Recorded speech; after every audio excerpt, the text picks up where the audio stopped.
Hello, Ya? Oh, ba't tumawag ka? Eh, ma'am, pinauwi po ako ni Sir Jonas. Bakit? Di ba sinabi ko kang aalis dyan? Tama po kayo, ma'am. May bisita po siyang dumating. Sinong dumating? Si Isabel po. Si Sir Jonas po, pinapasok po siya sa loob ng room. Sinasabi ko na nga ba eh. Akala niyo maiisahan niyo ako, ha?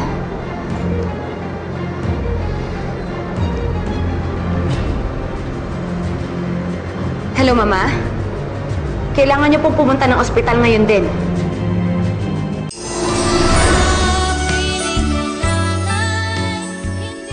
Ano, Scarlett? Bakit mo ako pinapupunta sa ospital? May nangyari ba sa apo ko? Wala po. Pero may nakapasok na ahas. Oh, Diyos ko! May ahas! Si Isabel po, pinapasok siya ni Jonas. Ano? Bakit nandiyan si Isabel? Hindi ko alam. Si Jonas na po yung makakasagot niya dahil siya naman yung nagpapasok kay Isabel. Papunta na rin po ako ng ospital. Makita na lang tayo doon. O sige, pupunta ako dyan ngayon din. Bye-bye. Pining! Ipalabas ang kotse! Waiter! Yes, ma'am. Bill out. Nay, masaya po ako dahil alam ko po na babalik ka. Diba? Sinabi ko naman yan sa'yo. Saka dapat magpasalamat ka kay Tito Jonas mo. Kung hindi dahil sa kanya, hindi kita makikita dito. Salamat po, Tito Jonas.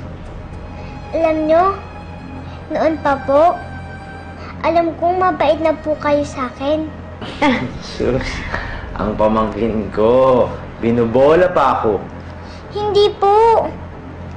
Kaya dapat, lagi niyo po itong gagawin para maging masaya po talaga ako. Ako, sabi ko na nga ba, yun ang kasunod nun. Sige, basta ba may pagkakataon, palagi pa rin kayo magkikita ng nanay mo. Pero, pwede na rin po kayong pumayag sila Lola at si Mama Scarlett para hindi na po tayo magsikreto. Nako, parang ang hirap naman sagutin ng tanong mo. Anak, parang mahirap yata yun. Pero dapat ikaw lagi mong mamahalin yung lola mo. Kasi siya na rin yung mommy, saka daddy mo. Kapag hindi ka naging mabait sa kanya, sasama ang loob sa'yo ng daddy mo. Ha? Opo. Dahil dyan, pwede mo nang kainin yung pasalubong sa'yo ng mami mo. Sabihin mo siya. Sarah!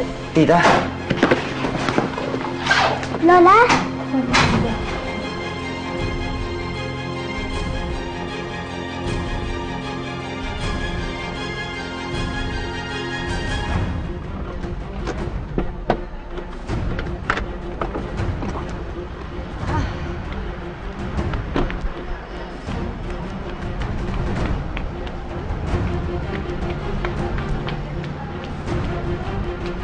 Ma'am, bawal po bumarada dyan.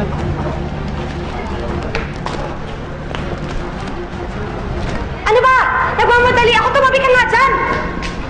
Ma'am, paradaan po ng ambulansya yan. Okay, parada na lang po na maayos.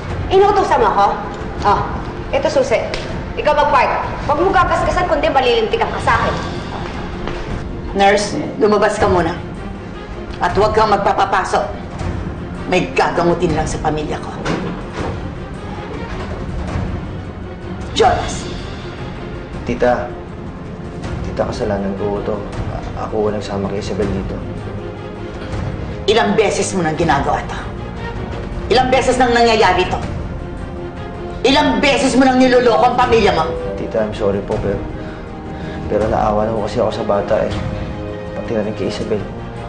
Lola, huwag na po kayo magalit kay Tito Jonas. Mabait po siya sa amin ni Nanay. At ikaw, hindi ba bawal kang lumapit sa apo ko? Batas na ang pumipigil sa'yo, pero pinagpipilitan mo pa rin. Hindi ako masamang tao. Pero huwag niyo akong sagarin!